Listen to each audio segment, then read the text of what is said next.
Hello friends, Allison Morrow here. We are going to be making bone stock today. If you like bone stock or anything having to do with healthy food,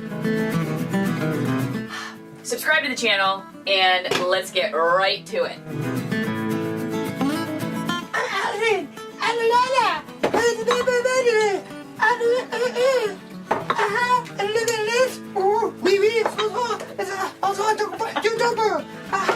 And then I got a little bit of, you know, that, because I get you a little, kick.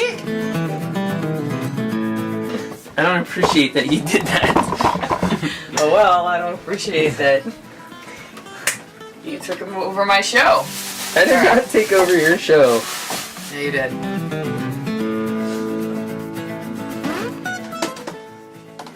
Okay. I don't know why there's ham in there. It's supposed to be just chicken bones. Alright, so this chicken did not start out like this. This chicken actually looked like this picture. It came from the University District Farmers Market along with all those vegetables you see in the plate. Total 100% local meal, and these are the bones left over from it. See? So I like to make a chicken stock with the bones because my dog actually gets it in her food. And I'll tell you a little bit more about how I cured her. The vets told me that she had, I don't know which camera I should be looking at. There's too many cameras. So many cameras! So many cameras! It's like Allison's Iron Chef. So Chaka, my dog, she is about 9 years old now, but when she was almost 2.5, we were living in Tampa, Florida, and I took her to the vet because she was getting these pustules on her face. Now, today she is known for this very pouty lip, kind of like Julia Roberts, but she wasn't always that way. She had the genetic disposition, but actually where the poofiness kind of came from was when she was about 2 years old, she was getting these just pustules on her face. They were like boils almost, and it kind of freaked me out because I wasn't sure what was going on.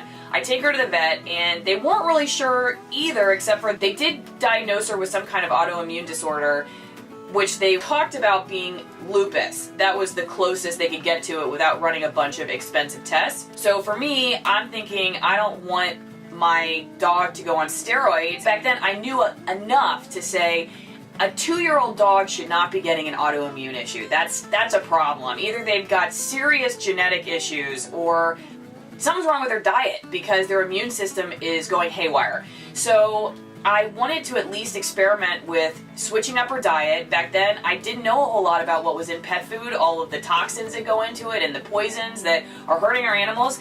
And so what I did was I took her off canned food and then I got her onto a high-grade, grain-free dry food, which, keep in mind, I don't think dry foods really give our animals a whole lot of nutrition. I mean, they're processed just like anything else. Try to find something that's not going to do any harm, but keep in mind, it's not going to do a whole lot of good either because it's cooked and processed just like something we might eat, like potato chips. So then that's where I started experimenting with stock. This chicken stock was able to cure my dog. Now, it's really important that your chicken is sourced from a good place because if the animal that you're putting in your chicken stock was not healthy, then the stuff you're going to get out of the chicken stock is also not going to be that healthy.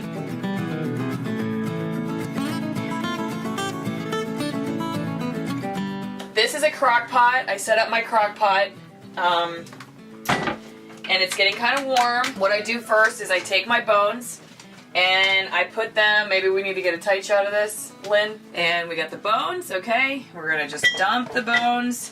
And this is the rest of the carcass left over right into the crock pot. Next, we're going to get our water. Now, you may read a ton online about how much water to put in your stock, and I'm sure those people are really smart and know what they're talking about. I tend to be a little bit less purist about it. I just try to get water covering the bones.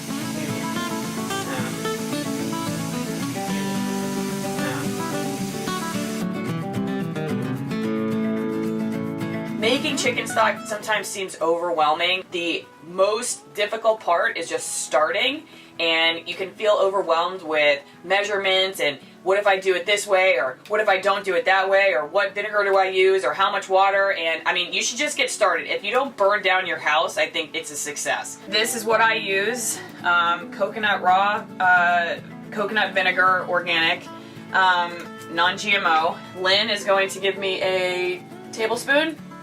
Dun, dun, dun, dun, dun. Lynn, why don't you come over and hand it to me like Vanna White? No. Come on, just smile. Just pop your head in and smile. Show people that you love them. Right here. Spoon. Show the spoon. Spooning. Why a spoon? Why a spoon? We're spooning. Why a spoon, cousin? Because you twit. It'll hurt more. We're spooning. Okay, now that we're done spooning, just put a little bit in. So that's it. All you did was put enough water to cover the carcass, which was about 10 cups, about a tablespoon to a tablespoon and a half of vinegar. You plug in your crock pot, you set it on low, you put this on, and you go away and you let it sit for about 24 hours. So, peace. Ronco food dehydrator. Set it and forget it. Set it and forget it, just like my hair. Set it and forget it, just like my husband. The chicken stock is probably close to being done, so I'm gonna put it in Chaka's breakfast, show you what it looks like. Now remember, it's really hot. You want to be careful touching the top of your crock pot, and also once you spoon this stuff into your dog or cat's food, give it some time to cool off. You want to touch it, and it really only should be a little warm. Don't give it to them right out of the crock pot because that could be dangerous. You don't want to give it to them really hot. So let's dig in, shall we? This is what it looks like. I just spoon it in, Chaka's plate, add some of the chicken carcass to it. See? Take that nice juice, and then you can see these bones are now just basically mush.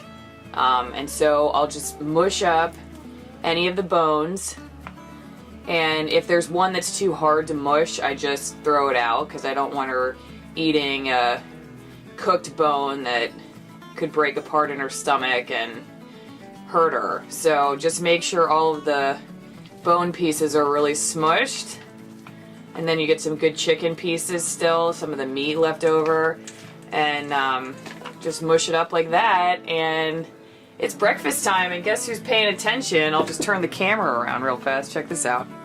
It smells good. Yeah, I bet. Okay.